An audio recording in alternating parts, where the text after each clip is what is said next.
श्रीराम महायज्ञ समितिर जो कार्यक्रम प्रतिवर्ष पर होथर 36 वर्ष पदार्पण करछि एवं ये महासमारोह हम ये उत्सव में महोत्सव रे परिणत होती आबाल बुद्धवंता सबू भद्रक जिला केवल नुहे सारा ओडिशार गणपर्व ये एवं समस्ते सारा ओडिशार लोक अपेक्षा कर रामनवमी प्रतिवर्ष भद्रक रे आसिकी पालन हो देखापी ए वर्ष 8 तारिख दिन गणदौड़ हम मातृभूमि गणदौड़ आमर जो हुए एवं सेटा सकाल हम मॉर्निंग रे युवक मानकर प्रतिनिधित्व अधिक रही एवं गोमाता पूजन हम साधुसंत पूजन हम आउ बाल बजरंगी साइकेल शोभायात्रा हम एवं आमर कलश शोभायात्रा आज्ञामाल अयोध्या राम मंदिर आसो बिरजार आसो आरेडी आसो भद्रकालू आसो यज्ञ माँ भौणी मानकर महिला कलश शोभायात्रा हम एवं नगर संकीर्तन हम शेष दिन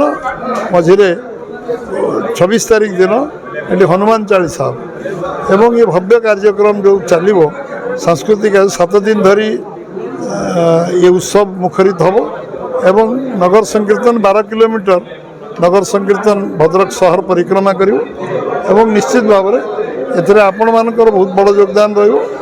जो प्रचार प्रसार एवं एथिरे आपण माने जो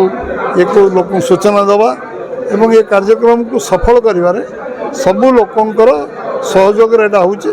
एटी गोटे साधारण लोक खटिखिया लोक आरंभ करी सबु लोक व्यवसायी पर्यंत एथिरे समस्तंकर सहयोग रोचे साजसज्जा आरंभ कर समस्त निजर बोली भावी दायित्व नहीं कर तेणु ये श्रीराम महायज्ञ समिति तरफ मो समस्त को अशेष धन्यवाद दूसरी शुभेच्छा जनाऊँगी एवं एक आंतरिकता जो पालन कर भव्यता और श्रृंखलित भाव पालन करने जो जो विषय नीतिगत कमिटी निष्पत्ति करने 7 तारिख प्रति मेढ़ कमिटी जाई बसी आलोचना चर्चा करी क्रियान्वयन केमती करेंगे व्यवस्था करेंगे। भद्रक आस्था विश्वास एवं अस्मितार केन्द्रबिंदु भद्रक श्रीराम महायज्ञ समिति तरफ जो भव्यतार सहित रामनवमी आयोजन करा जाइथाय तार प्रस्तुति बैठक आज अनुष्ठित होता तार ए रामनवमी अनुष्ठान प्रतिष्ठाता सदस्य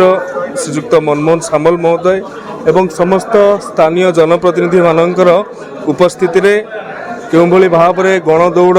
आसंता 8 तारिख आरंभ हो महिला कलश शोभायात्रा सहित साधु सन्थ एवं गो पूजन ता सहित नगर संकीर्तन जो लक्षाधिक लोक सर्वभारतीय स्तर आसी सामिल होता से संपर्क में आलोचना होती गत वर्ष 96टी मेढ़ कमिटी तरफ प्रतिनिधित्व थिला एथर ताहा 100 पार हो आशा करा जाउछि तेणु श्रृंखला अनुशासन एवं आस्था ए तीनोटी को केंद्र करी आज विभिन्न अंशीदार मानक सहित प्रस्तुति बैठक हो